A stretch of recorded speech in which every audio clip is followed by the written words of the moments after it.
நண்பர்களுக்கு வணக்கம். அனைவரும் நலமாக இருப்பீர்கள். திருநெல்வேலி ஜோதிடர் எஸ் மணியன் பேசுகின்றேன். எனது ஜோதிட ஆசானும் எனது தந்தையுமாகிய கோயில்பட்டி திரு கே சங்கரன் பிள்ளை அவர்களையும், ஜோதிட மாமேதை ஜோதிட கலையரசு ஐயா ஆதித்ய குருஜி அவர்களையும் வணங்கி, புதனின் சூட்சுமங்கள் பற்றிய இரண்டாம் பகுதியை இப்பொழுது பார்ப்போம். புதன் பற்றிய போன பதிவில் அந்த கதையை ஞானிகள் சொன்னதை, இந்த கதையை தெரிந்து கொண்ட அந்த நாள் முதல் இதை கேட்பவர்களுக்கும் இனி சந்திரனுக்கும் புதனுக்கும் உள்ள ஜோதிட உறவு முறை மறக்காது என்பது உறுதி. நவ கிரகங்களில் புதன் ஒருவகை இரட்டை நிலை உள்ள கிரகமாவார். இவர் மிதுன ராசியின் இரட்டையர்கள் குறியீடு இதைத்தான் குறிக்கிறது. கிரகங்களில் ஆணுமில்லாத பெண்ணுமில்லாத அலிக்கிரகம் என்று புதனை சொல்வதுண்டு. அதாவது ஆண் பெண் இரண்டு குணங்களும் தன்மைகளும் கலந்த குழந்தை பருவத்தைத்தான் புதன் குறிப்பார். புதன் ஒருவர் மட்டுமே தனித்திருக்கும் நிலையில் சுபராக இருப்பார்.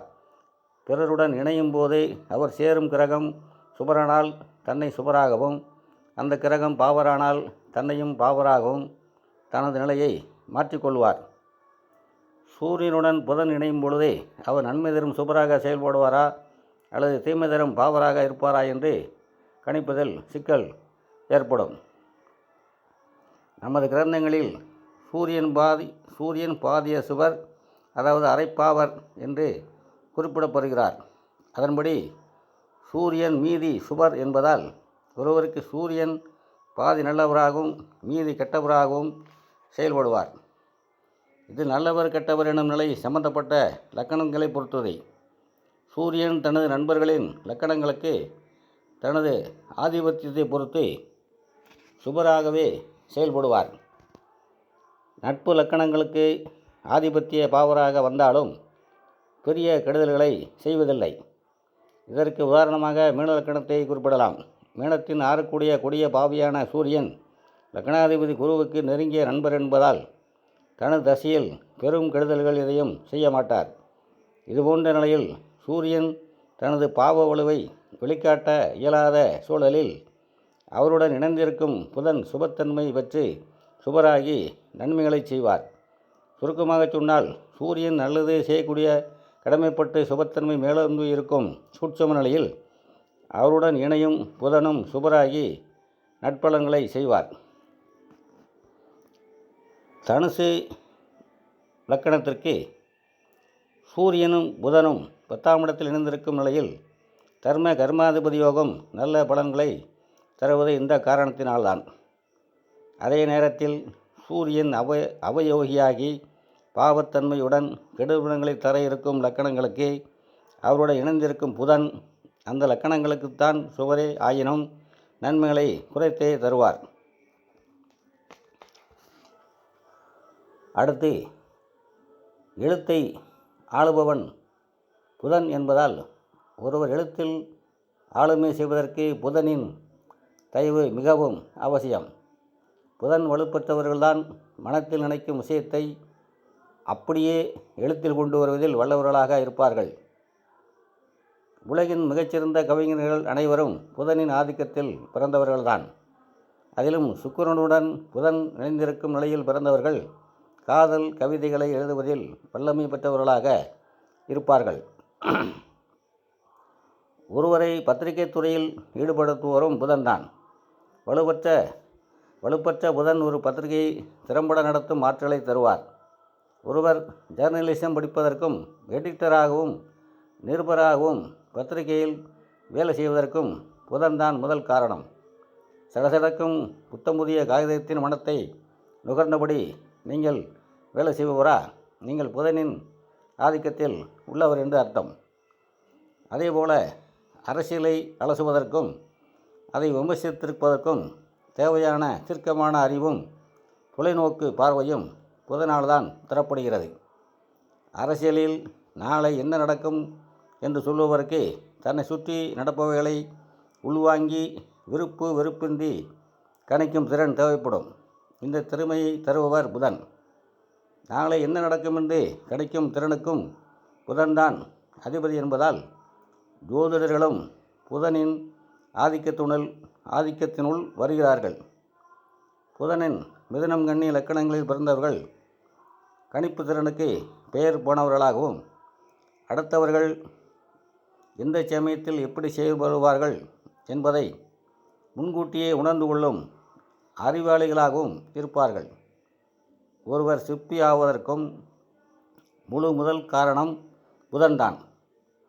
பிரதிபிம்பங்களை உயிருள்ளவை போல காட்டும் ஓவியம், சிற்பம் போன்ற நுணுக்கமான கலைகள் புதனுக்கு சொந்தம். அதேபோல கணிதத்தில் 100க்கு 100 எடுப்பவர்களும் புதன் வலுப்பெற்ற மாணவர்கள்தான். புதனின் இரட்டை நிலையில் இன்னொன்றையும் குறிப்பிடலாம். ஒரு ஜாதகத்தில் புதன் நீச்ச நிலை பெற்று பங்கமாகி நீச்சபங்க நிலையில் மீனத்தில் இருந்தால் சில குறிப்பிட்ட நிலைகளில் அந்த நபருக்கு கல்வியில் தடை ஏற்பட்டு பள்ளி இறுதி வகுப்பு வரை மட்டுமே படிக்கும் வாய்ப்பு கிடைக்கும். அதே நேரத்தில் பள்ளியில் தொடர்ந்து படிக்காத அவர் அனுபவ அறிவில் கல்லூரியில் படித்தவரை விட மேலான நிலையில் இருப்பார். சகல விஷயத்திலும் பாண்டித்யம் பெற்றிருப்பார். மேலும் கல்லூரியில் படிக்காத அவர் சரளமான ஆங்கில அறிவும் பிற மொழி அறிவும் பெற்றிருப்பார்.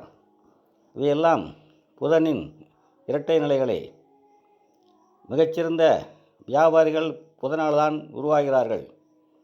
புதன் நாவன்மையை குறிப்பவர் என்பதால் ஒருவர் தனது வாடிக்கையாளருடன் திறமையாக பேசி தன் தொழிலை வளர்த்து கொள்வதற்கும் புதனே காரணம். இயற்கை சுபக்கிரகங்கள் கேந்திரங்களுக்கு அதிபதியாகும் போது ஏற்படும் கேந்திராதிபதி தோஷம் புதனுக்கு அதிகமாக உண்டு. தனுசு மீன லக்கணங்களுக்கு அவர் கேந்திராதிபதியாகவும் பாதகாதிபதியாகவும் அமைவார் என்பதால் மேற்கண்ட 2 லக்கணங்களுக்கு மட்டும் 7ஆம் இடத்தில் தனித்து எவருடைய சேர்க்கையும் பார்வையுமின்றி வலுப்பெறும் நிலையில் அவருடைய தசையில் மனவாழ்வில் கெடுதல்களையும் சிக்கல்களையும் வாழ்க்கை இழப்பினையும் செய்வார். தனுசு மீன லக்கணங்களுக்கு அவருடைய 4, 10ஆம் கேந்திர நிலைகளில் தனித்திருந்தால் இதே பலன்தான். ஆனால் கேந்திராதிபதி தோஷத்தோடு பாதகாதிபத்தியமும் சேரும் நிலையில் மட்டுமே அவருடைய கெடுபலன்கள் அதிகமாக இருக்கும். கன்னி லக்கணத்திற்கும் அவர் 10ஆம் இட அதிபதியாவார். இங்கே அவர் ஆட்சி நிலை அடைவார் என்றாலும் தனித்திருந்தாலும் பெரிய கெடுதல்களை அவர் செய்வதில்லை. இதற்கு அவர் கன்னிக்கு லக்னாதிபதி என்பதும் ஒரு காரணம். ஆனால் மிதுனத்திற்கு அவர் 4ஆம் வீட்டில் ஆட்சி, முளத்திரிகோணம், உச்சம் என்ற 3 நிலைகளை அடைந்து தனித்திருப்பது நல்ல நிலை அல்ல. அனுபவத்தில் எவருடனும் சேராமலும் தனித்து உச்சமாகும் புதன் மிதுன லக்கணத்திற்கு கேந்திராதிபதி தோஷத்தை கண்டிப்பாக செய்யவே செய்கிறார். இந்நிலையில் 4ஆம் இட ஆதிபத்தியங்களான வீடு, வாகனம், தாயார், கல்வி போன்றவைகளும் புதனின் காரகத்துவங்களும் குறைவுபடும். சூரியனை புதன் தன்னுடைய முதன்மை நண்பராக கருதுவதால் மிதுனம் கன்னி லக்கணக்காரர்களுக்கு சூரிய தசையில் கெடுதல்கள் நடப்பதில்லை. புதன் யோகமளிக்கும் நிலையிலிருந்து தசை நடத்தினால் ஒருவரை உயர்நிலைக்கு கொண்டு செல்வார். அதேபோல 10ஆம் இடத்தோடு சௌத்தம் பெற்று அவர் சம்பந்தப்படும் நிலையில் சொல்லிக் கொடுக்கும் துறையில் இருக்க வைப்பார்.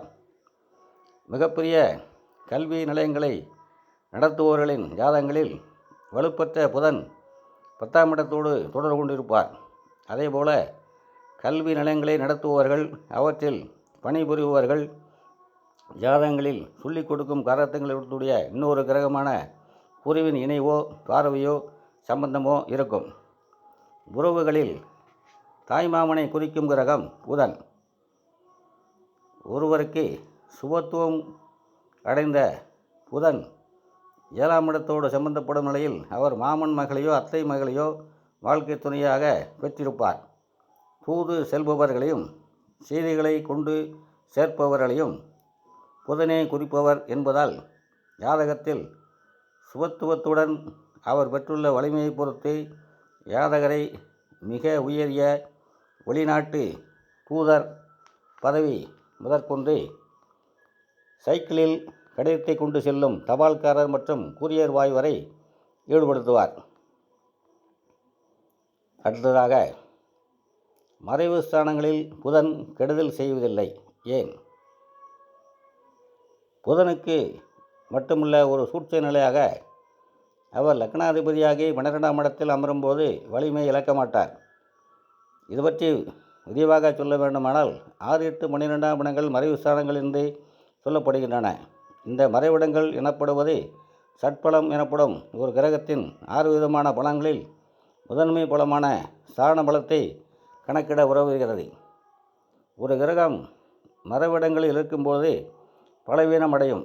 அதே நேரத்தில் மறைவு ஸ்தானத்தில் பகை அல்லது நீச நிலை அடையும் பொழுது முற்றிலும் வலுவிழக்கும். இதுவே ஜோதிட முக்கிய விதி.